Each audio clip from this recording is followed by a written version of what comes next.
Muy buenas tardes. En Cuba no habrá jabones y los apagones son interminables, pero las ganas de lavar la imagen de Sandro Castro.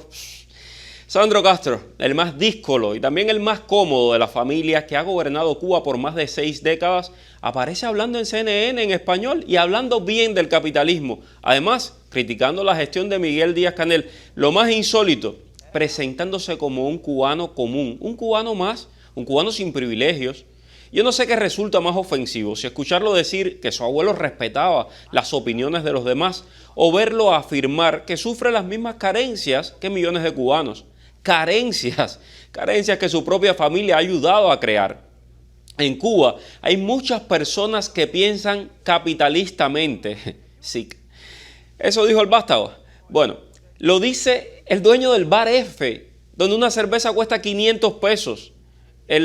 Un cuarto del salario medio en Cuba. Y no solo es el dueño del bar F, Sandro Castro forma parte de una red de negocios nocturnos en La Habana, muchos de los cuales están controlados o están permitidos por su primo, Raúl Guillermo Rodríguez Castro, conocido popularmente como el Cangrejo, otro burgués de verde olivo como Sandro.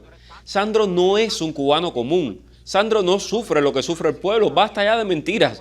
Sandro Castro es beneficiario directo de un sistema que ha empobrecido al país. En una Cuba con un mercado libre, con reglas claras, con competencia real, muy probablemente Sandro Castro no tendría la fortuna que hoy exhibe. Un cubano común es Mayelín Rodríguez Prado, por ejemplo, la chamaca del chamaco. Tenía 24 años y la condenaron a 15 años de prisión, separándola de su bebé de apenas unos añitos de edad.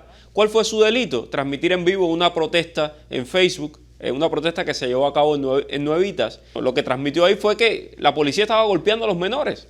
Otra cubana común, Zulmira Martínez Nuez, conocida como Salem, Cuba, fue arrestada con 21 años por convocar en redes sociales a protestas pacíficas bajo el lema de Patria y Vida. 5 años de prisión. O también te puedo nombrar a Ernesto Ricardo Medina o a Camil Zayas Pérez, dos jóvenes que hicieron lo mismo que ha hecho Sandro Castro, hablar, criticar el sistema, criticar a Miguel Díaz-Canel, pero a diferencia de él, ellos están presos. Puedo seguir, tenemos una lista de más de 1.200 presos políticos. No, Sandro Castro, tú no eres un cubano común, ni nos vamos a tragar este cambio fraude que tu familia quiere vender, que ahora son capitalistas. Sabemos perfectamente quiénes son ustedes, lo que han hecho y lo que le han robado al pueblo cubano. Tu familia no va a tener que enterrar a sus muertos como estos cubanos en Bayamo. Vean ustedes esto.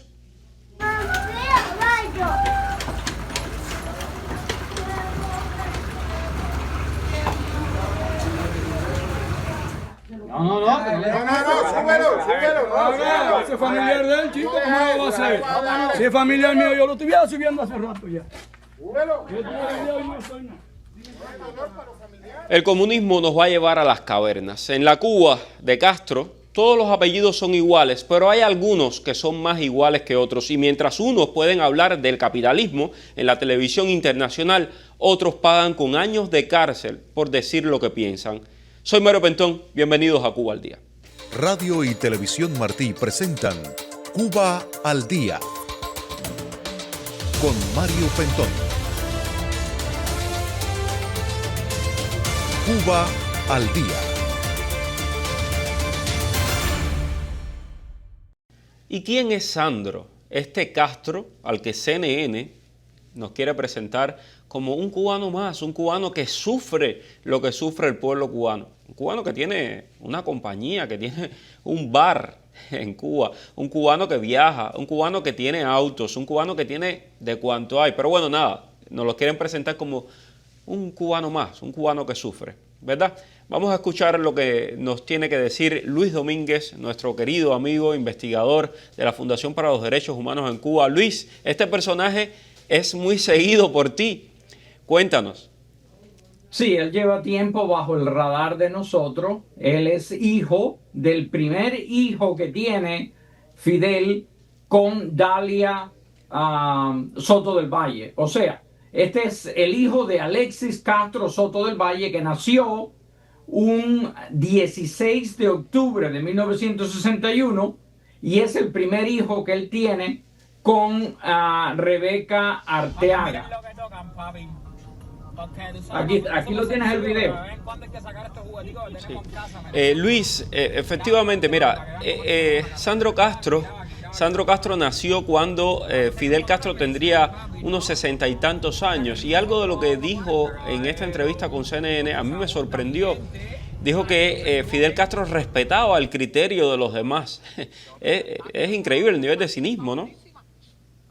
Claro que sí, el único Castro, por cierto, la fecha de nacimiento de él es el 5 de diciembre de 1991.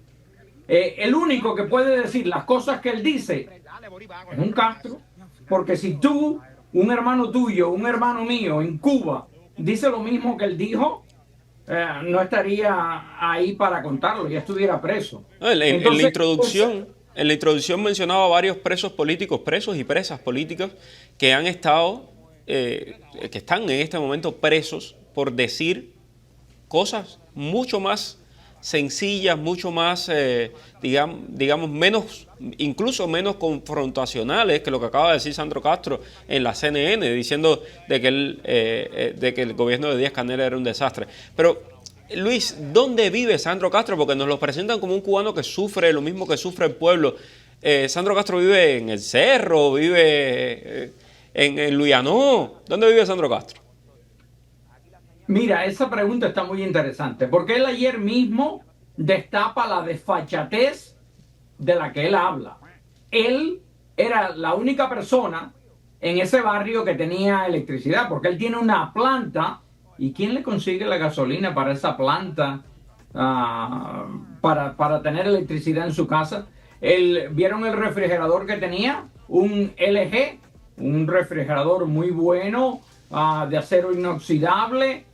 ¿Cuántas personas en Cuba tienen el derecho a tener un refrigerador así? La nevera que él enseñó que no tenía nada, bueno, tiene mucha más comida que cualquier cubano de a pie. Además, no se le echa a perder porque tiene una planta de electricidad que no se le va la electricidad por las 20 horas que se le va al cubano de a pie, 20, 25, 30 horas que se le va al cubano de a pie, donde toda la comida se le pone mala. Él abrió su refrigerador. Alguien vio algo que se había malogrado ahí, tenía su cerveza, tenía su jugo, tenía todo lo que él necesita para sobrevivir, y el resto de su barrio se veía sin electricidad. No, y un hombre, la pachatez con la que viven, Mario, que no se dan cuenta hasta las cosas que dicen. No, el cerebro no le da para más. Un hombre dueño de un negocio. Si usted me dice a mí que usted tiene un negocio en La Habana, un negocio nocturno, ¿cuántos cubanos pueden tener negocios nocturnos en La Habana? Un bar que además ha estado sometido a todo tipo de comentarios en relación incluso a sustancias prohibidas. Y ahí sigue el bar. Es un Castro, es un intocable. Es la realeza de Cuba. Exacto. Esos son los que ahora, como se dice en España, viven a toda leche. Y también él critica al gobierno de Díaz-Canel, que está bien criticarlo, yo no tengo problema con eso, pero ahí se ve los lujos, los privilegios que ellos tienen. Una de las cosas que dijo es que los productos que él encarga que no le llegan a tiempo. Bueno, más quisieran el resto de los cubanos poder tener acceso a esos productos que él tiene acceso y que él recibe. Está bien, tarde, pero lo recibe. ¿Y el resto del pueblo cubano qué? Increíble. Muchísimas gracias, Luis Domínguez. Gracias por seguir de cerca a estos personajes. Yo estoy seguro que vamos a continuar hablando de Sandro Castro y de la familia Castro durante un buen tiempo. No, gracias a ti, Mario, por invitarme a tu programa el día de hoy. Quédese con nosotros porque al regreso tenemos otra arista de este personaje. Estás escuchando Cuba al Día con el periodista Mario Pentón. Y de cómo Sandro Castro, y no solo Sandro, sino toda una camada de hijos y nietos de los dirigentes del régimen cubano, han hecho fortuna a costa del hambre, de la miseria del pueblo cubano. Nadie mejor para hablar de esto que nuestra querida Salomé García Bacallao, periodista independiente, quien nos acompaña a esta hora. Salomé, ¿cómo estás? Hola, Mario, muchas gracias por la invitación. Salomé, me imagino que compartas con toda la audiencia la indignación al escuchar las palabras de Sandro Castro, un cubano más que sufre en Cuba.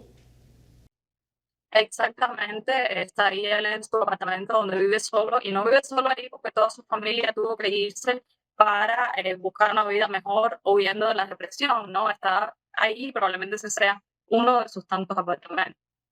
Salomé, Sandro Castro es un empresario, lo hemos visto corriendo autos Mercedes-Benz, lo hemos visto, sabemos perfectamente que es parte de esta red de bares dentro de La Habana, de bares nocturnos en Cuba, y es un tipo que no vive las carencias del cubano de a pie. Hay una especie de empoderamiento de un sector, de una clase, que son estos hijos y nietos y allegados a los dirigentes cubanos. Háblanos un poquito de eso, por favor. Bueno, también lo vimos recientemente haciendo este video con Fecante, ¿no? Que es este empresario que maneja a todos los artistas del género de reparto en Cuba, ofreciéndoles una torre de Trump, como si Ferrante fuera Trump, ¿no? A cambio de la Estatua de la Libertad, cuando hay personas presas por hacer cosas mucho más inocentes, ligeras, ¿no? más ligeras, así es. Pues yo creo que han elegido al miembro, o digamos, menos, que menos da la idea de lo que es en realidad esta familia. Sandro Castro parece un personaje bruto, bastante torpe, cuando toda la familia Castro sabemos que ha estado estudiando en España, en Europa. El ejemplo que más hemos investigado, yo creo que también maneja una red de empresas de turismo y facilita que muchas empresas burlen las restricciones del embargo de esta persona, Héctor Castro Santana. Pero sabemos perfectamente que, Sandro Castro es hijo de Alex Castro Soto del Valle, que también estaba vinculado a negocios de impresión. El otro tío de Sandro Castro, Alejandro Castro Soto del Valle, está también vinculado con el narcotráfico, con personas que han sido detenidas aquí en los Estados Unidos. Entonces, obviamente, es una red que se apoya entre sí, ¿no? Creo que tendríamos que ser muy incrédulos para pensar que ellos no se conocen, que ellos entre sí no contribuyen clientes o recursos para los negocios que tienen entre todos. Salomé, una última pregunta porque nos queda muy poquito tiempo. Hemos visto algunos lobistas diciendo que había que agradecer el hecho de que Sandro Castro, un Castro desde La Habana, quiera llegar a un acuerdo con el presidente Donald Trump y que esté criticando abiertamente a Miguel Díaz-Canel. ¿Tu reacción a eso? Bueno, parece que él quiere ser el próximo Delcy Rodríguez. Es lo que están, parece que tratando de presentar, ¿no? También lo han tratado de hacer con el Cangrejo. Y bueno, Delcy Rodríguez sigue siendo parte del mismo sistema chavista, de la misma corrupción, como ha dicho Cambondi, la fiscal general de los Estados Unidos, y creo que con los Castro no es nada diferente. Por mucho que traten de venderlo como una generación dentro de los Castro más abierta, sigue siendo parte del mismo régimen. Muchísimas gracias, Salomé García. Siempre es un placer conversar contigo. Gracias por tus investigaciones, gracias por el trabajo que haces. Te seguimos muy de cerca. Gracias, Mario. Gracias mil. A todos ustedes, queridos amigos, quédese con nosotros aquí en Cuba al Día, porque al regreso un grupo de intelectuales cubanos ha enviado una carta al presidente Donald Trump pidiéndole que intervenga en la cuestión cubana. Estás escuchando Cuba al Día con el periodista Mario Pentón.